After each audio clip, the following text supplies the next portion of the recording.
everybody, and welcome to Sunny's Data Broadcasts. Today, I'm going to be talking a little bit about this Me Too hashtag that you might have seen in your social media news feed today, on Facebook or Twitter or something like that, as well as a little bit about the events that have led up to it, specifically the whole Harvey Weinstein meltdown that's been pretty much front page news for the past, at least the past week now.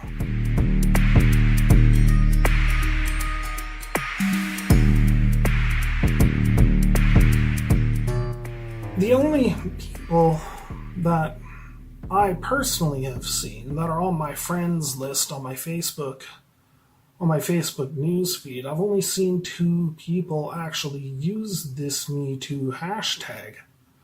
Both of them, interestingly, were men. One was a sympathizer with men's rights kind of issues, and he used it to call attention to the fact that sexual harassment and assault also happened to men too, and seemed to be of the view that this whole hashtag was just a feminist man-hate campaign. The other guy who used it was actually himself a male feminist, and he used it to call out and criticize men who were using the hashtag to call attention to the fact that this also happens to men, and accusing them of misogyny and derailing discussions surrounding the sexual harassment of women.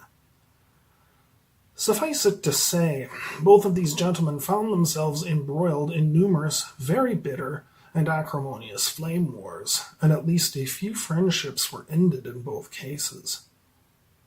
Tragic and unnecessary. You see, I really think that we have to stop politicizing stuff like this. We have to stop making it about identity and partisanship. It's not about who it happens to more or who's more guilty of perpetuating it. It's just about basic human decency and treating one another with civility and respect. I have little doubt that a huge majority of women have, at some time or another, experienced harassment from males. And I have little doubt that women receive a lot more than they dish out in terms of this kind of thing. This is not acceptable. There is no argument in its favor and no defense of it. In the face of such feminist demands as teach men not to rape, I sometimes think that my gender doth protest too much. What's really wrong with teaching men, or women, come to that, simply to be decent and law-abiding human beings? I do agree, however, that teaching men not to rape should also not be a club with which sanctimonious feminists hopped up on a Victorian-era mindset of feminine moral superiority to beat men over the head with. And that's what the controversy surrounding the Me Too hashtag is really all about. Most men, myself included, have our own horror stories about sexual misconduct at the hands of the fairer sex, so-called. Though hopefully we would not use these bad experiences to impugn the entire female gender. Many men, myself included, also have grave concerns that some dogmatic movement feminists are intent on silencing male victims, or on weaponizing the issues surrounding assault and harassment, so as to stigmatize all male heterosexuality, or similarly conflating all forms of heterosexual flirtation and courtship with the objectification of women, or with eroding due process for men accused of sexual offenses against women, all so as to preserve a narrative of universal and monolithic female victimhood and male guilt that can in turn be leveraged for advantage in private and public relationships. I do think this is going on, and I do think that this is also indefensible and needs to stop. This does not mean, however, that real sexual harassment and assault of women at the hands of men does not happen, and does not happen much more frequently than it should, and is not an excuse for silencing discussion of it. Nor do the very real instances of rape and harassment of women justify the silencing of male victims or the concerns that men have that I've discussed previously. And let's not forget the LGBT victims and perpetrators alike. Nobody should get a free pass, after all. Feminists are not alone in exploiting sexual misconduct for political points. Conservative narratives surrounding the whole Harvey Weinstein scandal all seem to allude to the liberal preponderance in Hollywood and Weinstein's association with the Clintons and support for the Democratic Party. Not that Hollywood isn't rife with this kind of corruption, of course, and nor, I'm sure, are all Democrats innocent of it. But neither are conservative circles either. Televangelists, anyone? Right-wing media points to the immigrant rape scandals in Europe in a manner that seems to impugn all Muslim immigrants to Western nations as a whole.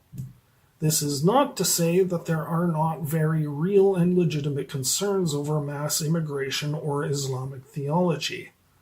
Concerns over racism and Islamophobia should not give a free pass to engage in horrific acts simply because your skin is brown, or you face Mecca to pray, or you have any other marginalized identity. This doesn't mean that we cannot likewise honestly discuss the role that belief systems play in the conduct of men towards women, such as Islamic or Christian theology or macho male chauvinism in general, or vice versa. But it is disingenuine to use the sexual misconduct of some as a pretense for the expression of hatred or at least disdain towards some entire collective group of people, but not others. If we are to reason honestly and morally about this issue, or any issue come to that, then the color of your skin, or your gender, or your religion, or your citizenship status, or your political leaning should have no bearing whatsoever on how your conduct is to be evaluated if you end up being accused of some kind of sexual assault or misconduct. You should, of course, absolutely enjoy a presumption of innocence and entitlement to legal representation and due process in the face of such an accusation.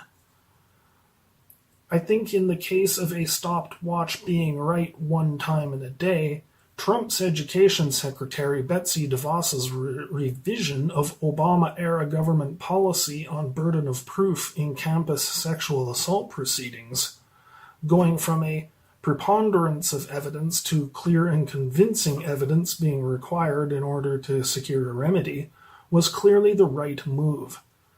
Notice, for example, the successful lawsuits being filed by male students against colleges for alleged violation of rights stemming from botched sexual misconduct claims. If you are innocent, you are exonerated and should go free. If you are guilty, you should get punished. Identity and ideological formulations surrounding power differentials or the like have no bearing on this if you are reasoning honestly. There should be serious legal consequences for willfully fabricating an accusation of sexual assault or misconduct, but this, too, needs to be proven in a procedure of due process in order to get a conviction or a legal remedy.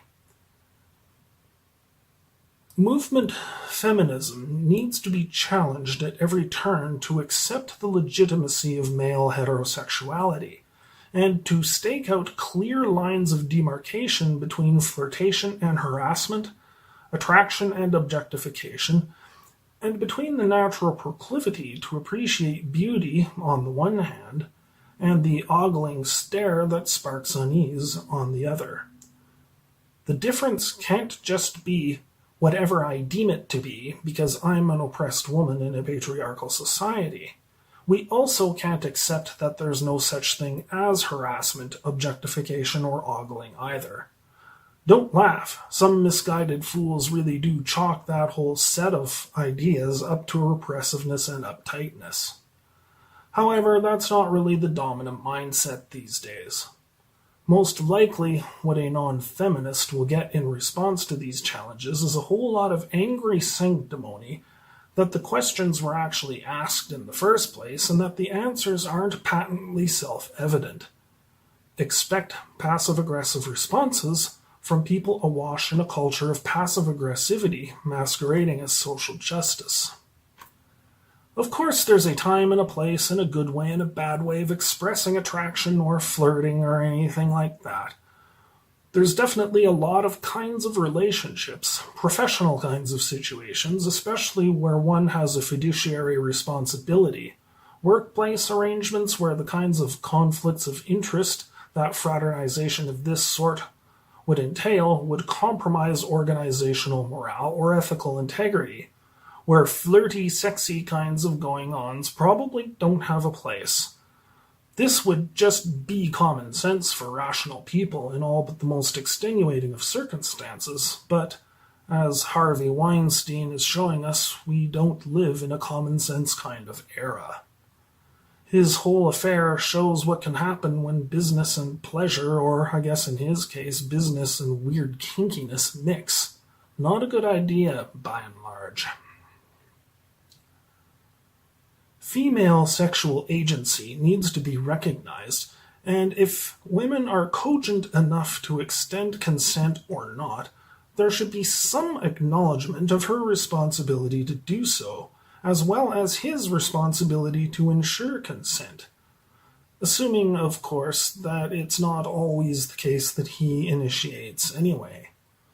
Imagine that. Rules and laws that demand explicit and enthusiastic consent for each and every point of bodily contact are clearly unrealistic and are much more about inhibiting sexual contact between the sexes and arming feminists with a legal club to use against men for the crime of practicing heterosexuality and controlling relationships, to get right down to it, than they are about actually protecting women from violation. It's a safe bet that most self-identified feminists will not willingly go along with any of the above, and we should expect that the whole arsenal of post-structuralist denialism, sensational and demonstrative emotionalism, faux outrage, and willful misconstrual will be the response, all of which would speak volume to the movement's true motives and agenda. The bar for men to respect women, or for women to respect themselves, can't be lifelong celibacy for women predicated on some notion that any kind of personal intimacy with a man somehow compromises her ability to kick ass or otherwise equal or exceed men in any area of public endeavor. It likewise can't be for men to completely abstain even from sexual thought, let alone the expression of attraction or even appreciation for a woman's beauty, lest he thereby compromise her competitiveness with men. This is bound to fail, unless, of course, failure is the intention, and the real agenda is to hold the inevitable fall as evidence of either gender's moral weakness vis-a-vis the other. That this kind of repressiveness is often implied as being necessary for the achievement of gender equality and respect for women on a cross-the-board sort of basis. I'm not talking about keeping inappropriate stuff out of the workplace or anything like that. This is about the whole comprehensive attitude of the genders towards one another. That this kind of repressiveness is often implied as being necessary for the achievement of gender equality and respect for women suggests to me that psychological repression in the mold of the old Madonna whore complex, rather than bona fide concern for women's equality, is what is really in play here, and that feminist rather than Victorian-era or Puritan-era talking points are simply being used to project and rationalize it.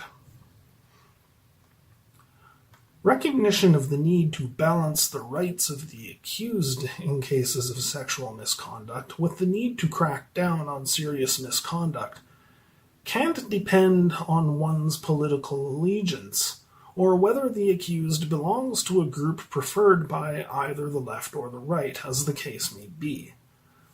Conservatives forfeit their right to complain about campus sexual harassment witch hunts if they're the first in line to cast aspersions if the accused is a prominent liberal activist or a Muslim immigrant. The fact that some feminists do abuse their struggles against rape and harassment in the manner that I've described here does not discount the validity of the entire feminist movement. The cause of gender equality is itself a noble one that needs to be extricated from the personal axes to grind that some people exploit and abuse the cause for. Mass media and higher education, especially, need to be held to a much higher standard. The ongoing pandering misandry of outlets such as Salon, HuffPost, and The Guardian, among others, are part of the problem, not the solution, to say nothing of the whole regressive dogmatism of campus feminist theory. The interplay of regressive forces to the left and to the right ensure that discussion over sex crimes is much more about pointing fingers and assessing blame than it is about prevention and holding the guilty accountable. Real dialogue and progress isn't possible so long as the issue is held hostage to the agendas of the self-righteous. These have been Sunny's Broadcasts. Over and out.